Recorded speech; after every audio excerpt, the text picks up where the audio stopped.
आखिर गांव मोहल्ले के बच्चे बहुत कम ही, मतलब है अगर 100 बच्चे हैं तो उसमें से 10-5 ही क्यों पढ़ पाते हैं। इसका कारण क्या है और बाकी 90-95 बच्चे क्यों नहीं पढ़ पाते हैं।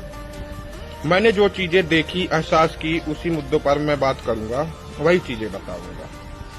गांव का बच्चा पढ़ेगा कैसे? शादी, शराब और पाखंड। गांव में स्कूल है, मास्टर है, बच्चा भी है, लेकिन पढ़ाई नहीं है। क्यों? क्योंकि गांव का मर्द बारात में नाच रहा है, शराब में डूबा है और बच्चा उसकी कॉपी झोपड़ी में धूल खा रही है। गांव घर के बच्चे बच्चियां आखिर पढ़ लिख क्यों नहीं पाते हैं? कारण क्या है? आजकल का सबसे बड़ा कारण शराब, शादी, पाखंड, यह सब में उलझे हुए हैं और इनसे बाहर नहीं निकल पा रहे हैं। गांव में स्कूल है, मास्टर है, बच्चा भी है, लेकिन पढ़ाई नहीं है। क्यों? क्योंकि गांव में मर्द बारात में नाच रहा है, शराब में डूबा है और बच्चा उसकी कॉपी झोपड़ी में धूल खा रही है। मेहनत में औरतें, लेकिन सोच में मर्द पीछे।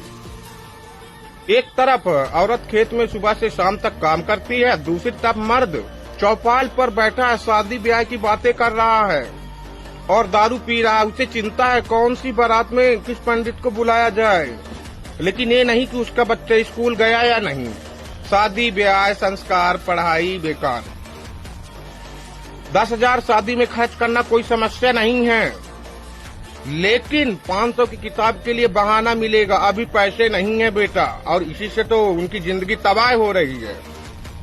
बारात में नाचो तो गांव कहे अरे वाह क्या संस्कारी लड़का, लेकिन स्कूल जाओ, सवाल पूछो तो ताना मिलेगा, बड़ा होशियार बन रहा है क्या। शराब गांव की नसों में बहता जहर है। शादी, दशहरा, भोज, सबका मतलब शराब है, शराब से ही है। औरत की कमाई हो या वृद्धा पेंशन, सब ठेके पर बह रहा। फिर बहाना हम गरीब है, बच्चों को नहीं पढ़ा सकते। तुम मानसिक गरीब हो, समझ रहे हो, तुम मानसिक गरीब हो। असल में शराब ने गांव की रीढ़ तोड़ दी है। पाखंड जो सवालों को मार रहा है।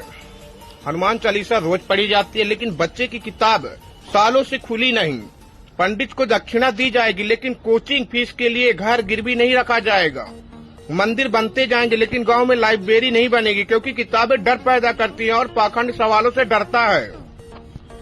नतीजा, अगली पीढ़ी बर्बादी की ओर। बच्चे या तो खेत में मजदूरी करेंगे या शहरों में चौकीदारी और गाली खाएंगे दूसरों की। न सोच है, न स्किल, बस परंपरा, नशा और अंधविश्वास।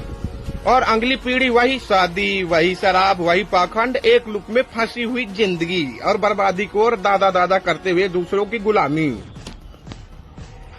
शादी और शराब से गांव की इज्जत नहीं बनती, किताब और सोच से बनती है। पाखंड से गांव नहीं बचता, पढ़ाई से ही समाज बनता है। मंदिर से पहले अगर हमने लाइब्रेरी नहीं बनाई तो ये समाज पूजा करता रहेगा और पीढ़ी दर बदर गुलामी की ओर बढ़ती जाएगी।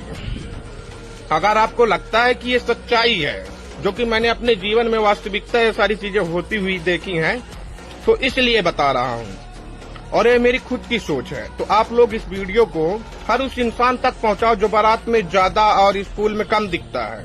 शायद अगली पीढ़ी सवाल पूछ सके और जवाब खोज सके। जय प्रकृति, जय मानवता। मैं अजय वास्तविक।